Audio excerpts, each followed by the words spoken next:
My name is Katie Hutchison, and I am in Regina presenting to a high school on social responsibility.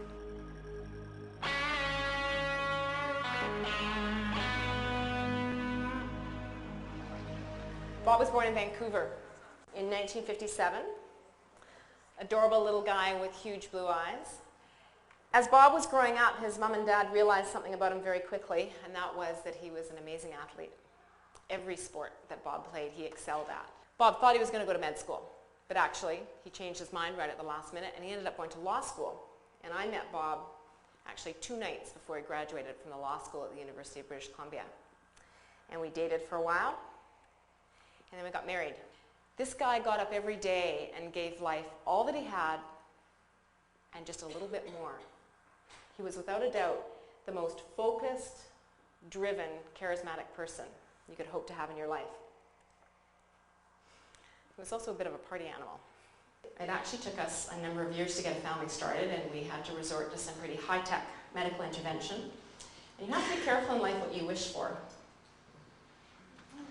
We ended up with a 2-for-1 deal. And when we got them home and I saw them curled up in Bob's arms, I knew these babies were going to be the apples of his eye. This picture was taken on the 23rd when we took Sam and Emma to see Santa Claus at the local mall.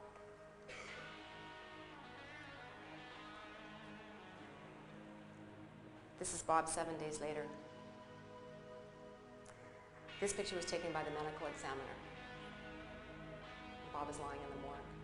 I carried this photo around for weeks after it had been given to me before I had the courage to actually open the envelope that it was in. But when I did and I looked at it, I knew exactly what I had to do.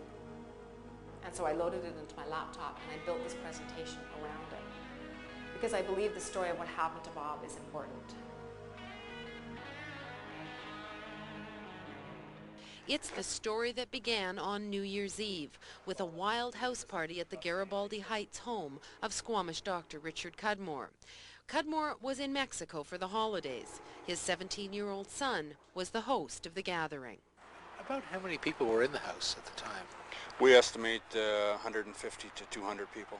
Cudmore's friend, lawyer Robert McIntosh, a champion triathlete, went down to check on the house party about 11 p.m. I'll never forget. They put on their coats. They actually cracked open a beer because they were just walking to the end of our street to check out this party. They walked out into the snow, called after them to hurry back. Bob never came home. He got to the top of the stairs, and the first person he encountered was a big guy, 6'4", about 220 pounds. His name was Ryan McMillan, and Ryan was angry that Bob had shown up. But instead of having much of a conversation, he just threw a punch, and he knocked Bob out. And then another guy came up to Bob, smaller guy, he was only about 5'9". His name was also Ryan Aldridge. But Ryan Aldridge was just as angry as Ryan McMillan was. And so he delivered what he later described to the RCMP as 4 soccer-type kicks to Bob's head. And one of those kicks severed the artery that supplies blood to the brain. Bob died on our friend's bedroom floor of a massive brain hemorrhage. I barely remember the ride in the police car. I'll never forget walking into the emergency room. And I knew right then that somehow I was going to have to find a way to live with whatever had just happened. I left the hospital at about 4 in the morning to face the unthinkable task of telling my children. Emma and Sam were 2 weeks shy of their 5th birthday the night their dad was murdered. 2 kids that should have been waking up on New Year's Day and playing with their Christmas presents or building a snowman. And instead, I sat them down side by side on the couch, crouched down to eye level, searched for the plainest words I could to tell them simply something horrible had happened to their daddy, and he was dead. And I knew when I looked in their eyes that I could not make their lives be about Bob's death.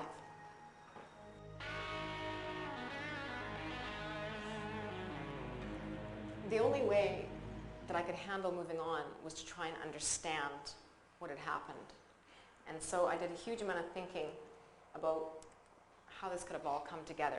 When you get a group of people together and then you add on top of that alcohol and other drugs, the results are unpredictable at best.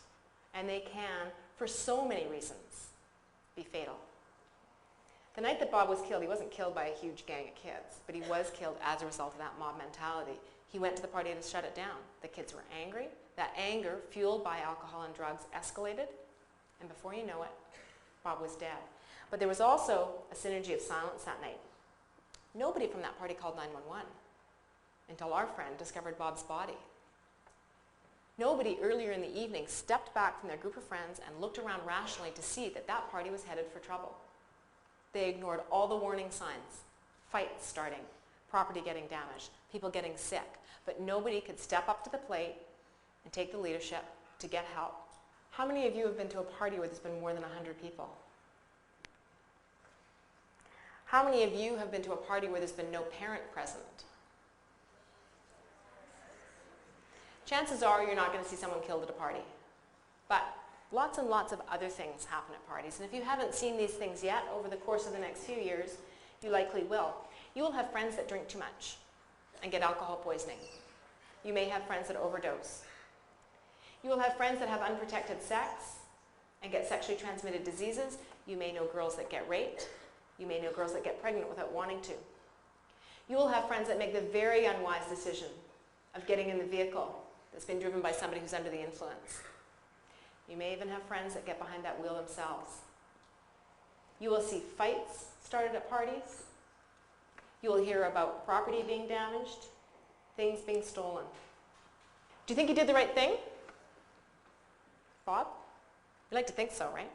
We like to think that that's part of being in a community, that we can go out into our nice little neighborhood, down the end of our cul-de-sac, make sure our friend's house is okay, check the kids that are there. When you're dealing with alcohol and drugs, you're not dealing with your community or your nice little neighborhood or your friend's house anymore. You're dealing with the dangerous effects that alcohol and drugs have on people, particularly in that group setting. If Bob had any idea what he was wading into, Bob should have called 911. No one would talk. 200 people at one party, some who obviously saw what happened, many more who heard firsthand, and nobody would say anything to the police. They began a code of silence that night, a silence that shrouded the town of Squamish, a silence that was literally deafening, and a silence that was to last for close to 5 years. I had to leave. I couldn't raise my children in the shadow of that silence. Invariably, people would be having one of two reactions when they saw us. They would cross the road to avoid us, or they would burst into tears when they saw us coming. There was no way my children would have a chance at a happy, healthy, normal childhood as long as we were living with that silence. Eventually, the RCMP went undercover. They stayed undercover for 2.5 years in order to get the information that they needed to finally make an arrest. This is Ryan. Well, I have to tell you that Ryan doesn't look like what I thought somebody who would kill somebody would look like. He looks like some of you guys.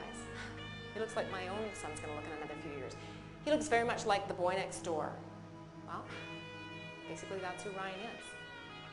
This kid didn't get up in the morning on December 31st and look in the mirror and say, I'm going to go out and kill somebody. This young man made a series of bad decisions that culminated in a fatal one.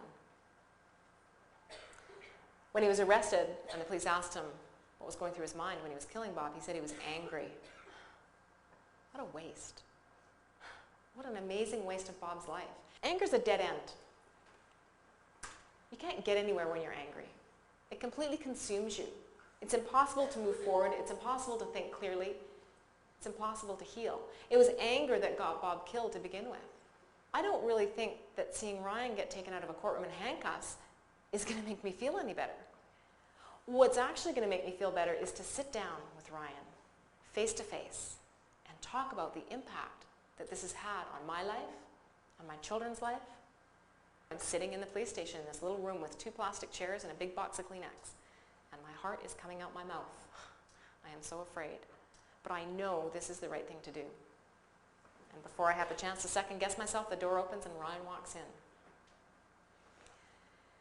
He curled up in the chair across from me, sobbing. I was handing him ball after ball of Kleenex. As weird as this may sound to you, it was all I could do not to reach out and give him a hug. He looked like he needed that more than anything. Forgiveness will set you free. for the little day-to-day inconsequential things that don't really seem to matter, right on up to the great, huge, profoundly life-changing ones that do. You are the ones as a group that have the power to impose positive change. Nobody can do it for you. You are the ones as a group that can make good decision-making the norm. It's pretty powerful. You think of, you know, that could be my dad, or that could be, you know, someone I know, and it's pretty harsh to think that, you know, I could have been the one who was, you know, at the party and didn't know about it, or you know, held the party and really, you know, feel bad about it, and it sort of hit home, you know, in that way. You are also the ones that have the ability to resist that peer pressure when it comes to conforming. I think definitely to watch out for those kind of situations that could turn hazardous for me and for my friends, or just for the home that I'm at, or even not a lot of the parties that I've ever been to are that hazardous or have become dangerous, but if they ever did, definitely that I could do something to help. Every weekend, parties happen. Homes, parks, beaches, they can happen anywhere. It just takes one night. One party, one event, one split-second decision, and everything in your life and in many lives around you can change. Please remember the story of Bob. I don't think that this is the impact that Bob expected to be having on the world, but unfortunately he doesn't have a choice in that. I think he would be proud. I think he would have been happy to have been able to touch young people. I like to be able to tell Bob's story, despite the way that he was killed, just to share Bob and the way that he lived his life. He was inspiring in his own right, and it's important for me that kids remember him for the way that he lived. The way that he died becomes a stepping stone for discussing some hard issues that kids need to discuss.